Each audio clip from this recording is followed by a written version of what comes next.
Welcome to the WHHI Daily News. I'm Robyn Zimmerman. Let's begin with today's news headlines.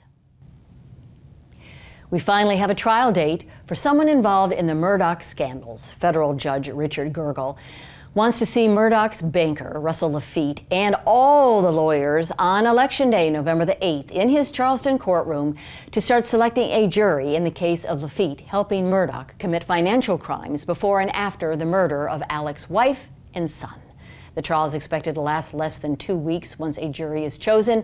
Laffitte's is the only federal case involving an associate of Murdoch.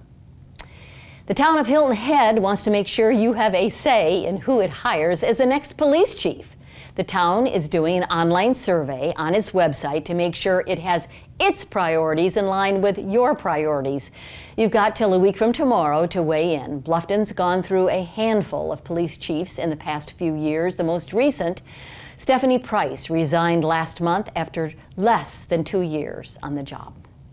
Well, if you've always wanted to see the best PGA Tour pros up close without some of the crowd pressure of the RBC Heritage, the CJ Cup next month at Congaree Golf Club, just north of Ridgeland, might be the perfect place to get your feet wet by volunteering.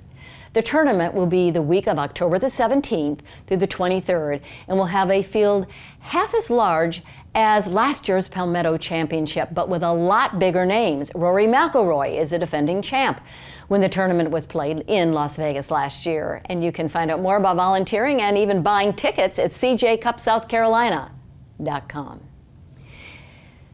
The chairman of the Beaufort County Council is tired of waiting on the town of Hilton Head to decide what it wants out of the Highway 278 corridor project and is giving the town one last chance to agree with the county on how to proceed. Or the county's going to go ahead and start building the bridges it wants between Moss Creek and the island. Joe Passament says the county and the town have been working together for 4 years, done numerous studies, listened to community input, and picked one of 17 alternatives. But now the town's delay to do a complete all-island traffic study has the county ready to start the project before the end of the year to avoid jeopardizing any funding sources. The town's next council meeting is next week, and then the county will respond.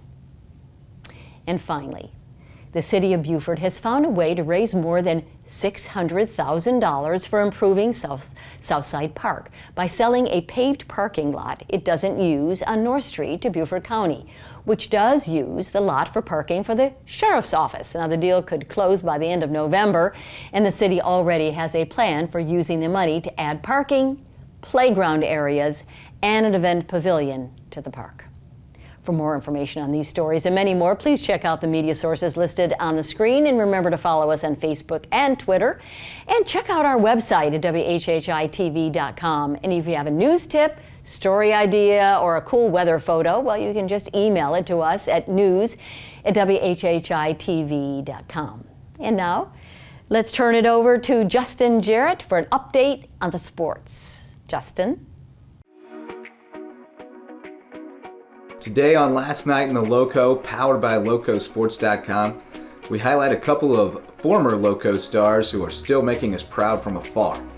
Former Bluffton Bobcats quarterback Lee Kirkland bet on himself when he passed up offers to play tight end for the chance to keep slinging the pigskin at the University of Pikeville in Kentucky. Now a junior, Kirkland has long cemented himself as the QB1 for the Bears, and he was the best QB in the NAIA Mid-South Conference in the opening week of U-Pike's season. Kirkland completed 26 of 33 passes for 390 yards and 4 touchdowns, including a 98-yard dime to Diego Soto, dropping it into Soto's arms from 40-plus yards away. Big-time throw from the big fella from Bluffton. Way to rep the Loco, Lee.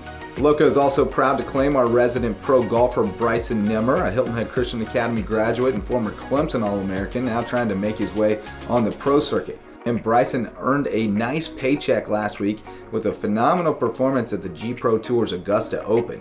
He started with an 11 under par 61 in the first round and rolled to a 25 under score over 54 holes to win by 6. Hear more from Bryson on this week's episode of the Loco Sports Lowdown podcast, available on our Loco Media YouTube channel or wherever you get your podcasts. For Loco Sports and WHHI, I'm Justin Jarrett. Until next time, go Loco.